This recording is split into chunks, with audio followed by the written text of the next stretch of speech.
Thank you so much for the introductions. And I want to just take a moment to welcome all of you to our first ever HashiConf Digital event. While, in an ideal world, we'd be in Amsterdam doing this event as part of HashiConf EU as we originally planned. Plans change, as we all know. And so we're very excited to be able to kind of make an adjustment to how we're going about delivering HashiConf this year and doing it as an all-digital event. In many ways, you'll find that this is sort of similar to some of the other HashiConf events that we've done in the past, but in many other ways, we're trying to really make this a truly digital native experience. So we really are hoping that you all enjoy and really look forward to all the content that we have put together for you for the rest of the schedule. As just a quick agenda item, what I'm going to do is start this off. I'm going to share a little bit about company updates, some company news, where we've been since last year, and then transition from that into giving some product updates. Later on in the hour, I'm going to bring Mitchell Hashimoto in. He's going to share some updates, and then we're going to end with a message from our CEO, David McJanet. So with that, I want to jump right in. Yeah, I think what's exciting with the first ever HashiConf Digital event is that we can run this at so much of a bigger scale than we were able to do with HashiConf EU. While we were expecting to have a little over 800 people in Amsterdam a few weeks ago, now we have a little bit over 8,000 registered attendees watching live for HashiConf Digital. I think what's even more exciting is while HashiConf EU is really focused on the European region and the countries that were able to kind of regionally attend, with HashiConf Digital, we have over 65 countries represented, and in total that spans over 12 different time zones. So welcome everyone from around the world. Thank you so much for joining us. We're very excited to have you. One of the fun stats that we've gotten to share every year as part of HashiConf is the growth that the company has seen. Right? Today, the company is a little over 950 employees. This time last year, we were probably a little closer to 400. So a tremendous growth into the number of people here. And I think what you'll see through the rest of the session is what that translates to is a lot of incredible updates that we're excited to share with you. Right? As a company, we've done some fundraising that we announced earlier this year. This brings the total that we've raised to almost 350 million and puts the company's valuation at a little over 5 billion. What really has made all of this possible, though, is all of the customers who have been working with us, investing in our tooling, and part of our community and our ecosystem. So a huge, huge thank you to all of our users, all of our customers who really make this event and much more possible. I think what's exciting for us is over the last few years, as we've gone from really focused on the open source tooling to engaging the world's largest customers and making sure that they're successful deploying this at scale, we now count over 700 of the world's largest companies as customers. That includes 200 of the global 2000 and 7 of the Fortune 10. So many of the world's biggest businesses in the world now depend on HashiCorp to run their critical infrastructure. And I think in parallel to the growth we've seen within the customer base, there's also been huge, tremendous growth within the community base, as you can see with events like HashiConf Digital, but also through things like the HashiCorp user groups. So we launched the Hug program a few years ago. Today it counts over 33,000 members from around the world. That spans 136 chapters in 48 different countries. So absolutely tremendous. Thank you so much to our Hug organizers and everyone who attends and speaks and presents and makes those events what they are. Now I want to transition and talk a little bit about some of the recent news, what we've been up to at HashiCorp. One of the announcements that came out a few months ago was that HashiCorp has officially joined the CNCF, or the Cloud Native Computing Foundation. I think for many years, people have been using our tools realize that we've been deeply invested in integrations with a lot of the tools in that ecosystem, whether that's Kubernetes, whether that's Helm, whether that's Envoy, whether that's Prometheus. There's many other tools in that ecosystem that we have integrations with. And I think what we've heard loudly from our users and from our customers is, great, we know you're investing in tools like Kubernetes and ecosystems like Helm, but can you make this an official statement? Can you make it clear that this is an ecosystem you intend to support, not as a one-off, but as a long-term basis? So we were super excited to announce that we've officially joined the CNCF. What does this actually mean? It means you're going to see us attend more events like KubeCon and the CNCF conferences. You're going to see deeper integrations with that ecosystem across our portfolio of tools. And in general, you're going to see us be more clear on our long-term planned support for this ecosystem. We think it's a valuable ecosystem of tools and one that we plan to support for a long time. In addition, you're going to continue to see us support Nomad. It's a critical piece of our infrastructure, and we have exciting updates to share with you about Nomad later in the talk. We also launched a Cloud Engineer certification program. One of the things we've seen as our community has grown is we've been asked both by users of our tools saying, hey, I've been using Terraform for many years, I've been using Vault for many years. Is there something I can do to showcase to possible employers that I have a certain level of competence in these tools? And likewise, we've heard from companies who are saying, great, we've invested a great deal in Terraform or invested a great deal in Vault. How do we hire people in and know that they're going to be productive using the HashiCorp toolchain? So to really solve this problem, both for our customers as well as our users, we launched a certification program earlier this year. Where we started was just a single level, the associate level certification for both Terraform and Vault. So those are available now, and it's been awesome to watch the community engagement and excitement. Here's just a few tweets and posts from LinkedIn that we've seen of users who have been certified and have shared that. What you'll see from us next is an increasing breadth, so we'll add Consul and Nomad as well, and an increasing depth. So we'll move up from associate level into professional and expert tiers as well. So super excited to see this launch and see the community engaging around it.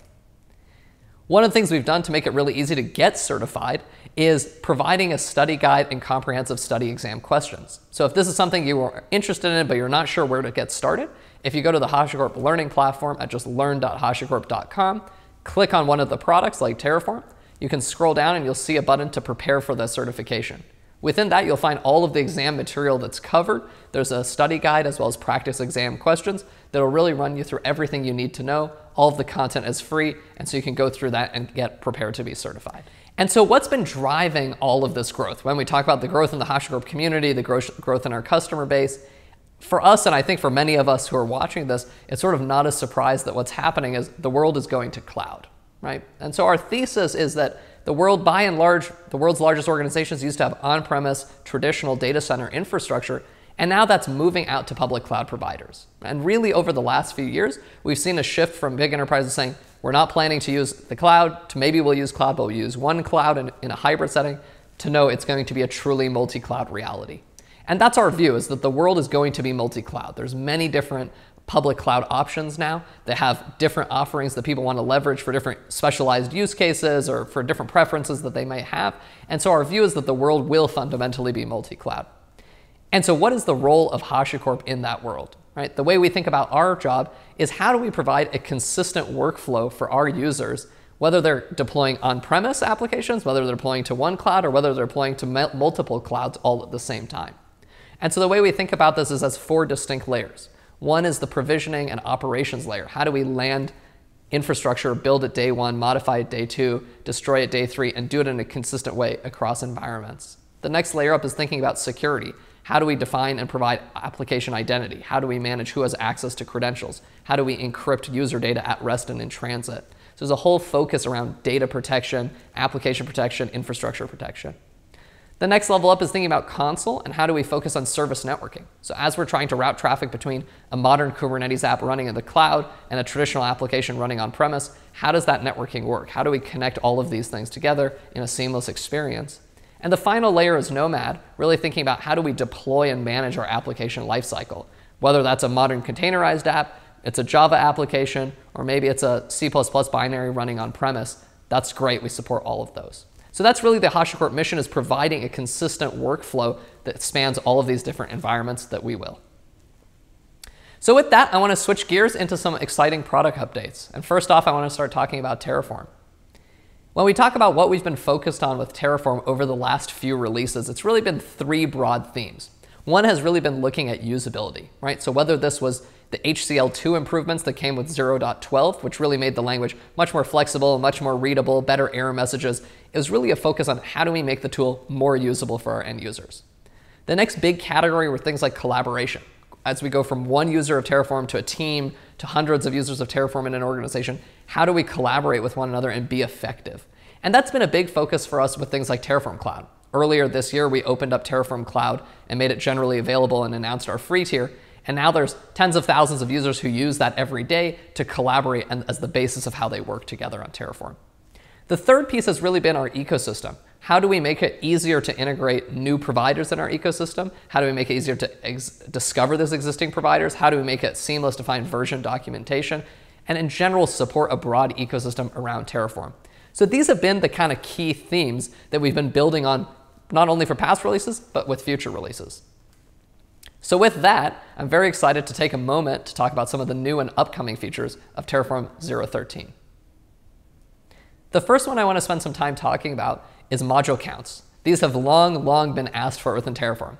Forever, we've been able to, within Terraform, use a count attribute on a resource to allow Terraform to automatically add more of that resource. So for example, we might define a VM and say count is equal to 5, and Terraform will create 5 VMs with an identical configuration.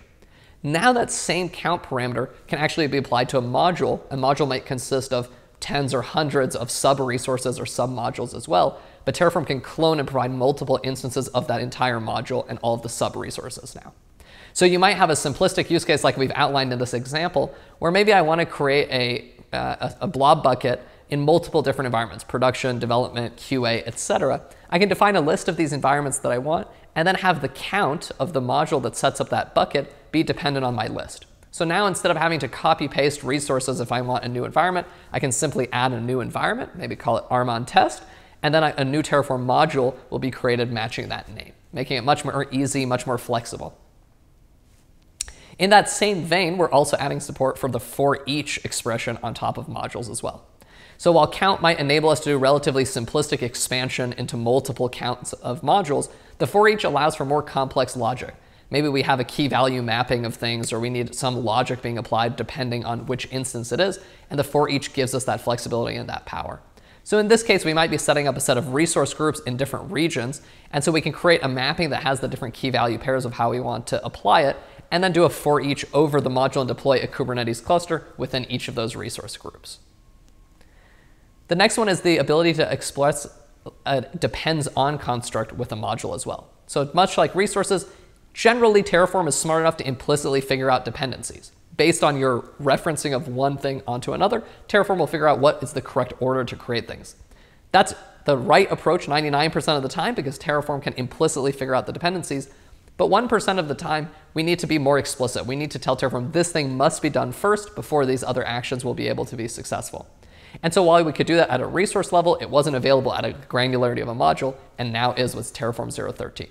So in this example, what we might need to do is deploy a load balancer and make sure that comes up successfully before we define a set of compute instances that get deployed behind that load balancer. So now we can just use that and explicitly say we have a depend on relationship. Terraform will make sure that comes up before anything within the module gets instantiated. The next big focus continues to be collaboration and how do we make this easier. While we have Terraform Cloud in the free tier, one thing we've done with this latest release is have a native login experience as well. So from the Terraform CLI, we can issue a Terraform login.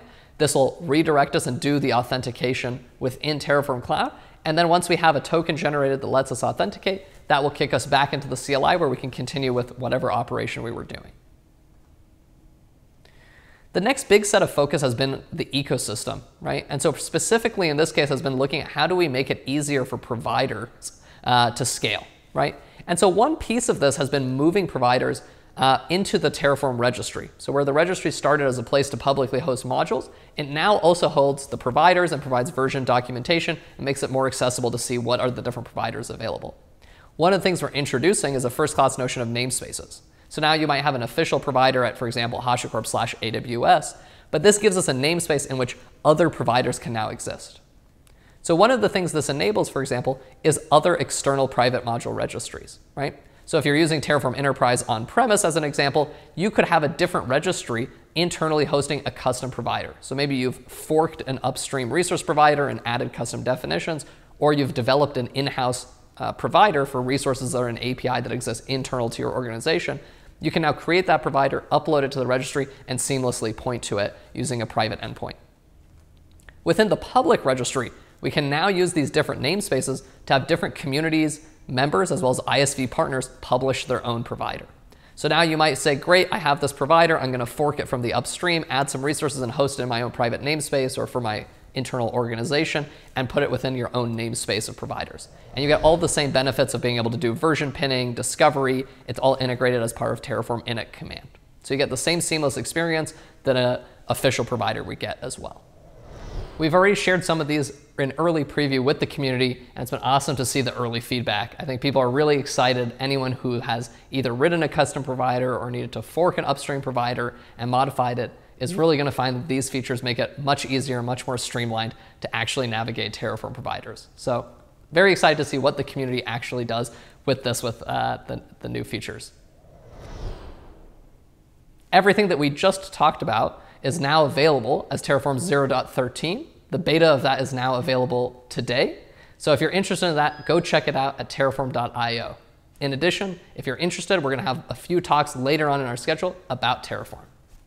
Next, I want to spend some time talking about Nomad. With Nomad 0.11, there was a few big announcements that we made.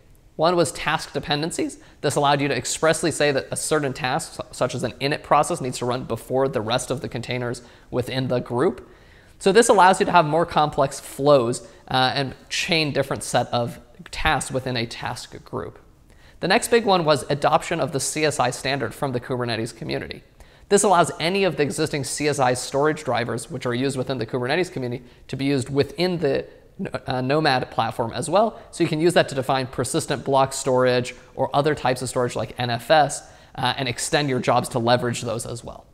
The other big pieces were adding support for remote exec from the UI. So if you're having an issue with a running job and you want to be able to just interactively debug it in that environment, now from within the UI, you can SSH into that environment and basically operate within it as needed to live debug whatever that session is.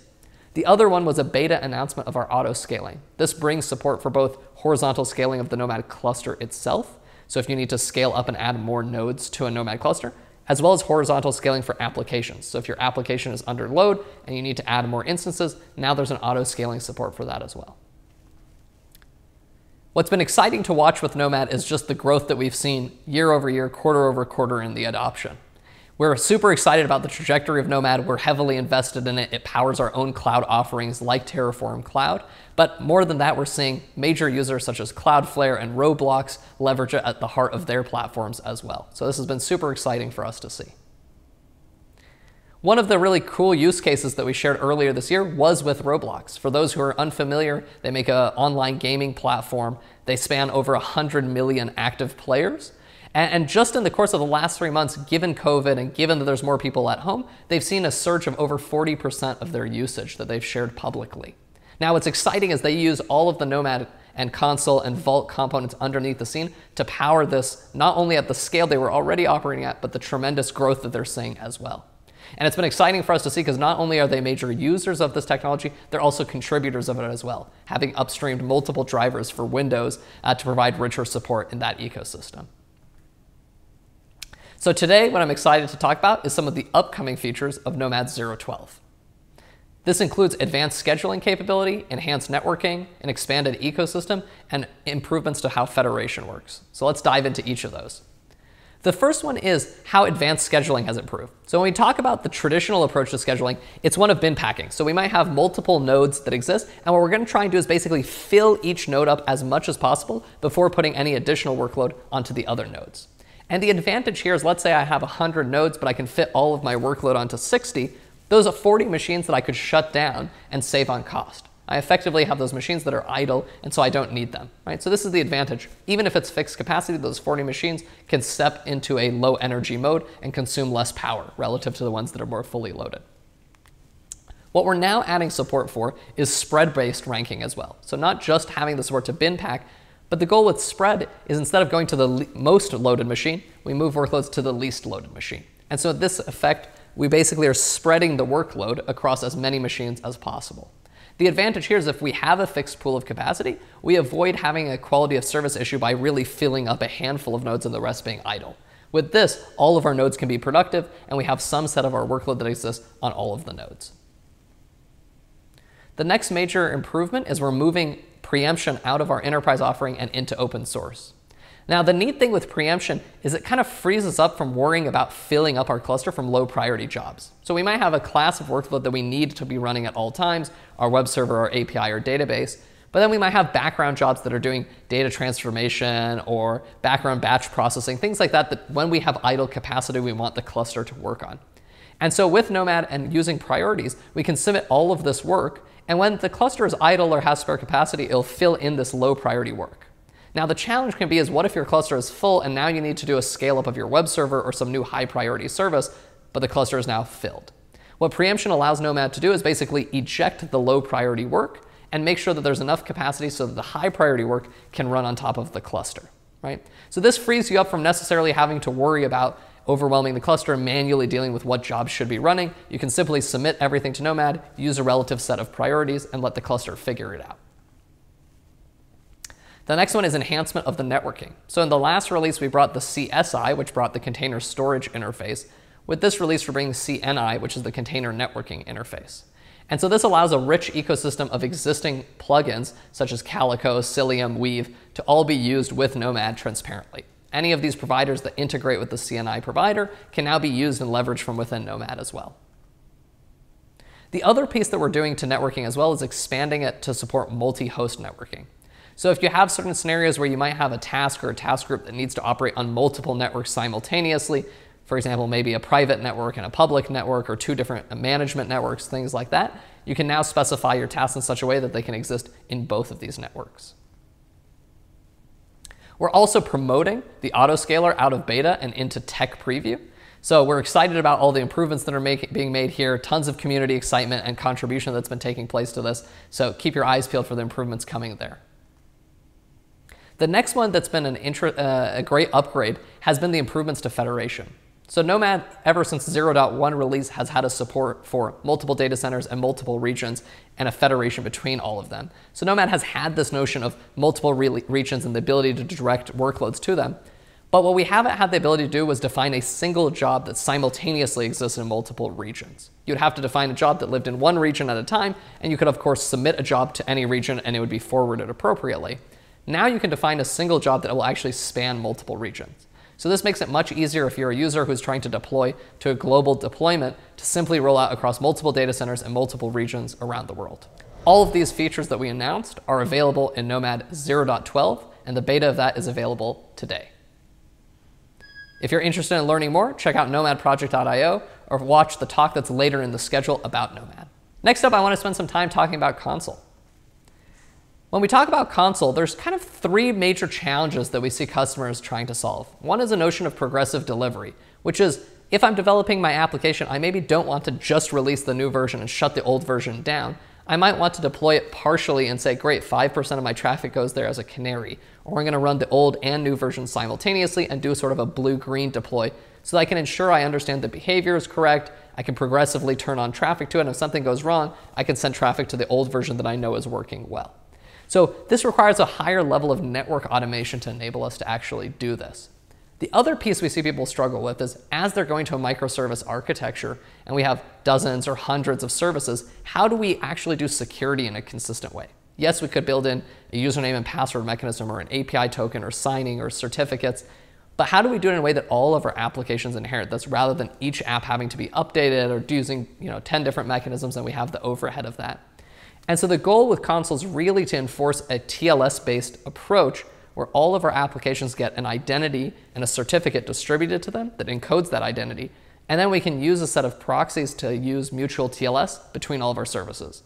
This allows us to logically define a centralized rule set that says my web server can talk to my API can talk to my database, and have that enforced by Consul everywhere in a consistent way. And I think that last piece of this is how do we have this sort of connectivity everywhere? It's great that we're going to have this modern service mesh construct for our newer applications, but how does that integrate with our traditional and our legacy applications who can't participate in this sort of more modern approach? And so with Consul 1.8, we had three major focus areas. One is integration of the service mesh with traditional networks to solve that problem. The other is extending the service mesh globally, so if we have a very large data center footprint. And the third is really looking at what's needed in an enterprise setting with things like single sign-on and audit logging to be successful. So when we talk about the first piece of integration of traditional and new networks, the first piece is how do we bring traffic into a service mesh from applications that aren't service mesh enabled? These could be end users who aren't part of our service mesh. They could be applications that are traditional. It could be the public internet and we're ingressing traffic. So one of the pieces that we announced was support for first-class ingress gateways.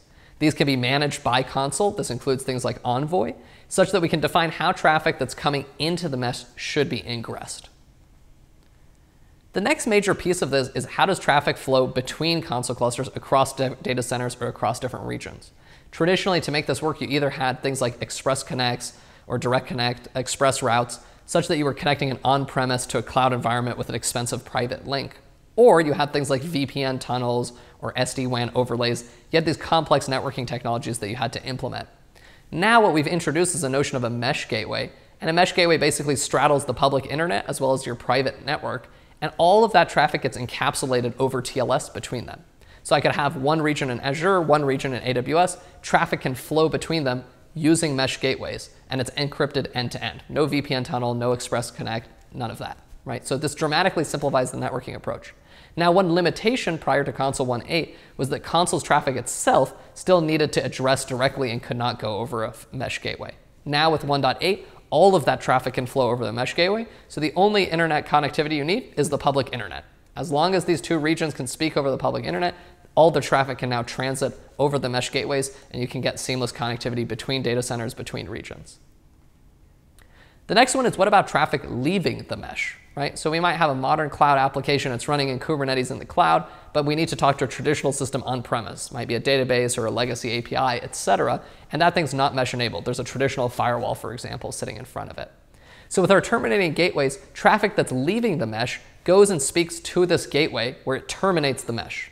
The terminating gateway is still responsible for enforcing the identity-based access controls using mutual TLS, so we still get an encrypted connection from the application all the way to the terminating gateway. The terminating gateway is enforcing our centralized rules, and then from there we can talk from the gateway directly to the target. That allows a static firewall to still coexist in between the terminating gateway and the traditional target, such that our old world and our new world can interop seamlessly. So very excited about this. For our enterprise settings, the other thing we've seen be super critical is a single sign-on. If I have users and their identities being managed by Okta or Auth0 or Ping, how do I do a single sign-on with that so that I can use my identity in those systems to broker access to systems within Consul? The next big one has been things like audit logging. So as users are accessing these systems or we're going system to system, how do we have an audit trail of who performed what action when, right? So this gives us the forensics and compliance capabilities to leverage a system like Consul in an enterprise setting. One of the exciting things has been working with our big customers like Criteo to really enable their use case and see them be able to scale. So Pierre has been a great supporter. They've contributed upstream, not only as community members, but as users and as customers. And it's been incredible to see their success for Consul, allowing them to go from hours and provisioning time for getting their networks up to date and getting traffic to their applications, and using Consul to be able to automate that and bring it down to seconds, saving millions of dollars. If you're interested in Pierre's talk, he'll be giving a session later on as part of the schedule. Everything we just talked about is available as part of Consul 1.8. That is available now. There'll be a few different talks about Consul later on in the schedule. I encourage you to check it out or go to consul.io to learn more. Next up is Vault. Unfortunately, as part of our time constraint, I'm not going to have time to get into much more depth around Vault. We recently announced the Vault 1.4 release. There's going to be a few talks as part of the schedule talking about Vault. I encourage you to check that out if you're interested, or go to vaultproject.io to learn more about what's happening with the Vault project. Now at this point, I'm super excited to introduce Mitchell Hashimoto, who's going to be giving us more updates from here. Thanks so much, Armand. It's not the same not being able to shake your hand on a HashiConf stage, but I am very excited to be able to do this HashiConf digital event with you. It allows us to have so many more people join the event, so thank you and welcome everyone to this event. And following up on Armand's really exciting product announcements, I want to talk about something slightly related about our efforts in cloud. So this is probably not news to anyone in this audience, but cloud delivery is the future and is increasingly more widespread among companies around the world. As companies have learned, adopting software as a service models of software has enabled them to increase their velocity, lower overhead, and reduce downtime.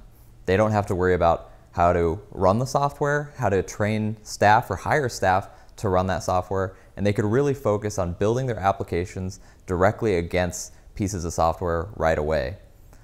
And as cloud adoption has increased, we at HashiCorp have been getting more and more requests for our software to approach a SaaS-like model and a cloud delivery model. Early on when we built our software manages core infrastructure. We do core service networking, secrets management, infrastructure creation, much, much more. And this sort of software was stuff that people wanted to run on their own. But as the years have gone on, more and more folks have wanted this in a cloud delivery solution. So over the past couple of years, we've talked more and more about cloud, and I want to review what we've been doing in that space first. Starting a little bit over a year ago, we started talking about Terraform Cloud. Terraform Cloud is our software as a service for Terraform that runs Terraform for you on a hosted platform, lets you link it up to your version control systems, work with teams, apply policy, and do much, much more. And since we've announced that, it has grown tremendously. We're seeing more than 5,000 new users per month, and that number is trending upwards. Those users are managing over 2 million infrastructure resources in total. That is a lot of networks and instances and databases and so on. It's a lot of infrastructure. To make those resources, there are over 500,000 Terraform runs per month. That's a lot of Terraform runs.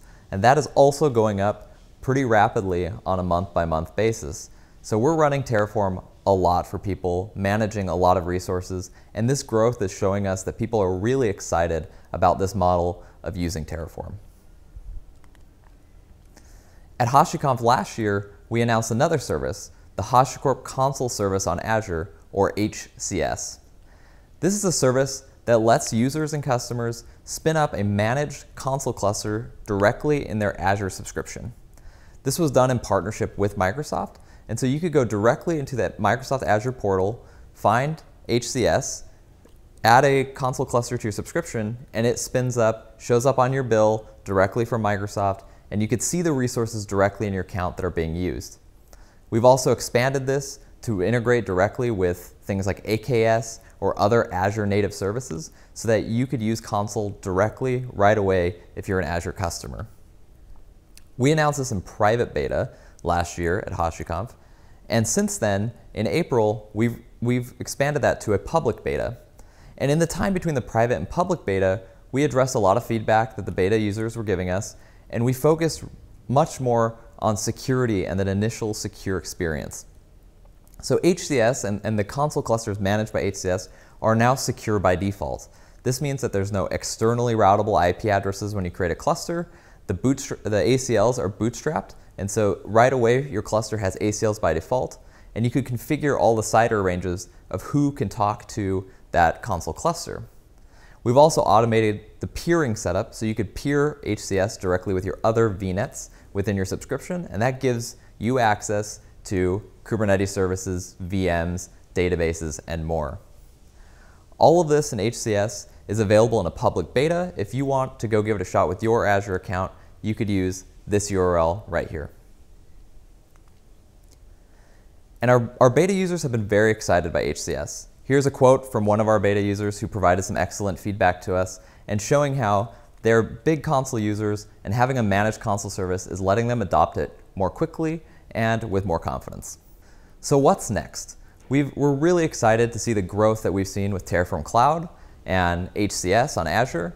But as we've rolled out more and more cloud services, our community and our customers have gotten more excited at the prospect of more HashiCorp software being a cloud solution. And so they've been asking us to invest more in cloud services and provide more of our software as a cloud service. And so for the past couple of years, we have been working on that. And today, I'm very excited to announce the HashiCorp Cloud Platform. The HashiCorp Cloud Platform, or HCP, is a fully managed platform to automate infrastructure on any cloud using HashiCorp tools. This enables users of HashiCorp tools to focus on building their applications rather than running HashiCorp software. The vision for this is really threefold. One, we want to provide push-button deployment for all our software.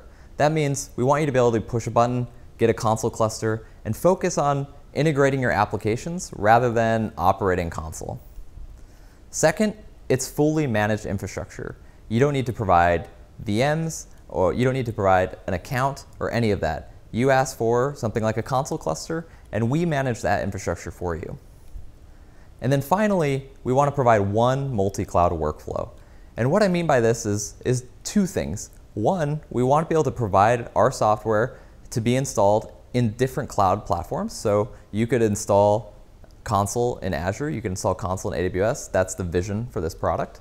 But in addition to that, we want to be able to bridge those together by networking them, making all the configuration work, etc. So you could actually have a global cluster of Consul, for example, across multiple clouds. Going a little bit into detail and showing examples of each of these, for the push button deployment, here's a screenshot of the real HashiCorp Cloud Platform portal. In this portal, we're showing the step to create a Consul cluster. And as you can see, you enter a name, you select a network, you hit create, and in the next step, you would have a Consul cluster. And this is really push button deployment. You push that one button, you get a cluster. Next is fully managed infrastructure. We manage that infrastructure, and so you don't have to worry about, is it up, is it down? Our teams are on call for that. Our teams are patching security patches onto that hardware and infrastructure, and we are doing our best to ensure that stays up and running. And then finally, the multi-cloud workflow. And so the way we're showing this is another screenshot of the HashiCorp Cloud Platform portal. In this case, we're creating a HashiCorp virtual network. A virtual network is something that maps to a network in a cloud provider, but by making it a first-class concept within HCP, we're able to manage things like peering across cloud providers, security across cloud providers, and just general connectivity. So if you launch a cluster in one cloud provider and then another cluster in another, we'll be able to bridge those together and provide you with global infrastructure.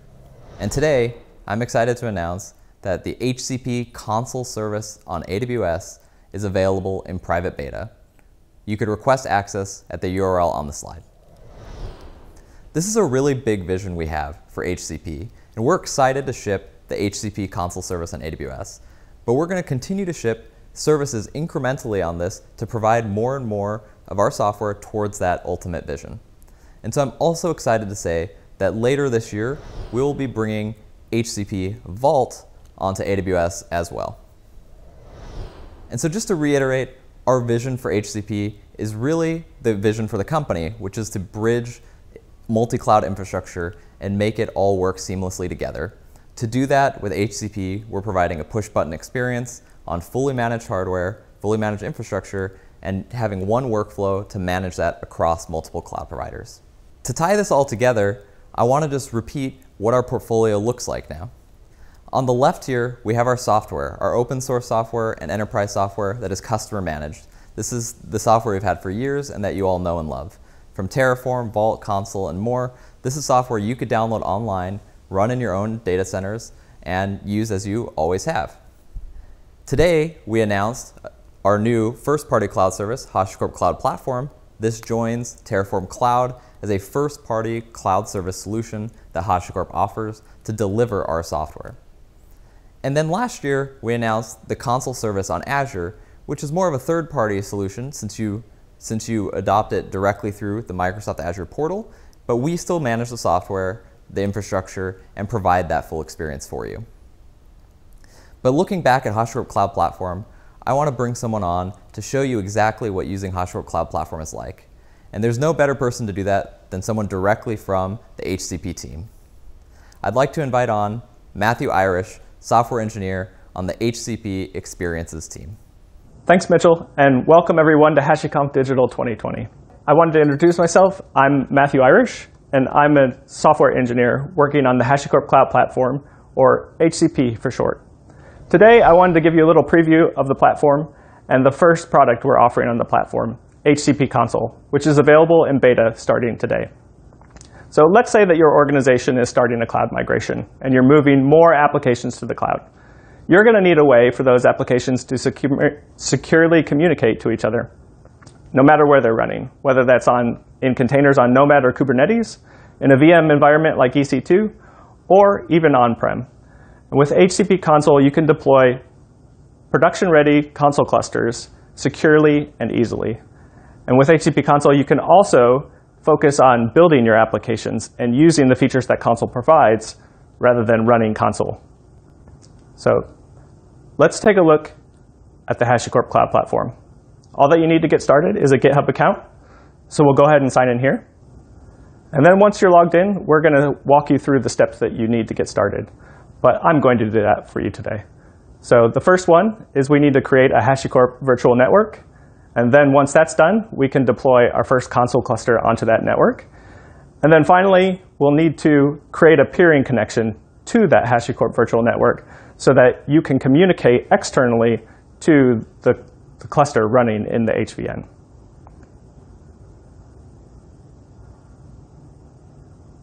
Let's go ahead and start by creating that HashiCorp virtual network.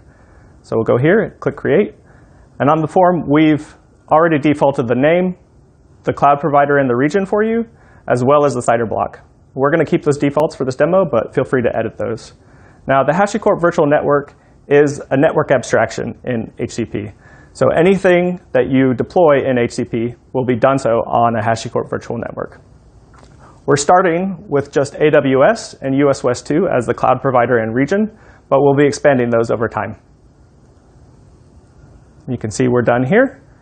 And now this is deployed on AWS and US West 2, as we said before, and we get the CIDR block details as well. But now that that's done, we can go ahead and deploy our first Consul cluster. We do that by clicking Create. And then, again, we've defaulted the name here, as well as the HVN. And this HVN is the one we just created. We now have a fully managed Consul cluster. As you can see here, there's the details of the cluster. We have 3 servers in this cluster, and it's running on the HVN that we just created. And there's also a spot here to download the config if you want to run an agent or if you need an ACL token. Now, what we also did on the break was we created a peering connection, which is the final step that you need. So we'll go here and see that this is the peering connection we created. And what that does is it sets up a connection between an external network, in this case an AWS VPC, and the HVN that we've deployed in HashiCorp Cloud Platform. So I actually also have a Bastion host in that VPC. So we'll switch over to that. And I'm inside the Bastion host here. And below, you can see that we're running Consul members. And above, I've downloaded that client config that we talked about before. So we're going to start a Consul agent. And as we do that, you'll see the members of the Consul cluster pop in below. So there we go. And now you can see that we have 3 servers, again, in the HVN. And you can see that the servers that are deployed are in the CIDR block that matches the HVN as well. So that's how easy it is to get started with HCP Consul. And we have a fully managed, production-ready Consul cluster. Thanks again, and be sure to visit our landing page to find out more or request access. Back to you, Mitchell. Thank you so much, Matthew. HCP is so exciting, and I can't wait to see that in the hands of everybody. But next, I want to welcome Dave McJanet, our CEO, to talk about the impact of today's announcements. Dave? Thank you, Mitchell.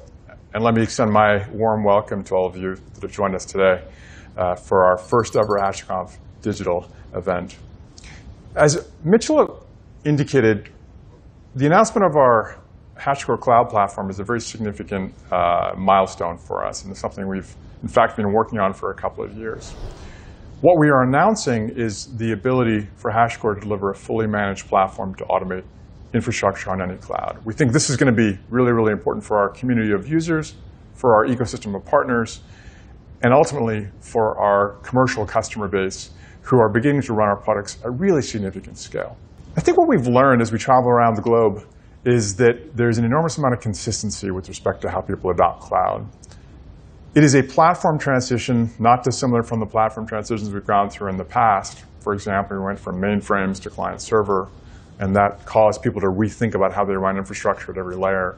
Now we're going from on-prem to multi-cloud specifically, not just cloud, but to multi-cloud. And I think what we've learned over the last 4 or 5 years is there's actually a tremendous amount of standardization today about how people do that. They think about the ops challenge. Rather than standing up physical servers, what I do is I give an instruction set with Terraform generally to Amazon or Azure or Google or vSphere to stand up infrastructure. At the security layer, I don't think about the world quite so much in terms of network perimeters and physical firewalls. I think about it in terms of identity. Can this container talk to this database? I don't know. What's its identity? At the networking layer, what people first start with is an understanding of where everything is using a common service registry in Consul, and then they use that as the basis of networking automation, as you saw from the folks at Criteo today. And then at the runtime layer, there's just a variety of choice. Some container applications, some serverless applications, some edge applications, some legacy applications that probably run in Tomcat, but all of which are going to run on this new infrastructure stack. And I think it is that consistent pattern that jumps out at us everywhere. By and large, it's Terraform, Vault, Consul, and then Nomad, plus whatever the other technologies might be at the runtime layer. This blueprint for how people adopt cloud has been well established by the cloud-native companies that we use every day. The one that caught my eye a couple of weeks ago was actually Cloudflare, who published a blog about how they use Nomad and Consul as the basis of the application that is Cloudflare. If you read the tech community posts, you will see a lot of that. Whether it's Slack talking about how they use Consul as the basis of continuous delivery, or whether it's Criteo, whether it's some of the folks you saw today in the event, and some of whom you will hear from for the rest of the event, the infrastructure domain looks relatively consistent. As the Global 2000 is now starting to adopt cloud in earnest, and we're really early in these days, they are adopting that core blueprint from the cloud-native companies. However, the cloud-native companies don't just run on Amazon. Whereas the cloud-native companies may just run on Amazon, the Global 2000 will run on multi-cloud. But this blueprint is really, really well established. We think about this as the cloud operating model generically, the cloud operating model as a term for the model of running cloud infrastructure. What we hear as we engage increasingly with more and more of the Global 2000, really some of the largest companies on the planet, is that this model is foundational. It is not an optional journey. They have to build net new applications on cloud. Those have to use those core elements underneath. This is a non-optional journey, just like the journey from mainframe to client server was a non-optional journey. However, their challenge is relatively pragmatic. My organization does not have the skills to be able to run Consul at scale the same way that the cloud-native companies do. My company does not have the skills to run Vault at scale the way that perhaps the other cloud-native companies can. But more often than not, it's actually about the ability of the organization to embrace running those products even if they had the skills. It's also about velocity. How much time are we spending standing up the plumbing to support the application teams versus having the application teams consume things? That is why about 2 years ago we started this journey towards the delivery of cloud-managed versions of our products. We know that for many of you, you're going to need to run Consul or Vault on your own infrastructure. We understand that we play this bridging role in the ecosystem for people going from on-prem to cloud, and that requires you to be able to run your own infrastructure. But for many organizations, and an increasingly large percentage of them, they would just rather consume a managed service. So that is why the Consul service that we're announcing today is a significant milestone. And clearly, this is a delivery model that we'll make available as an option for all of our customers, for all of our products going forward.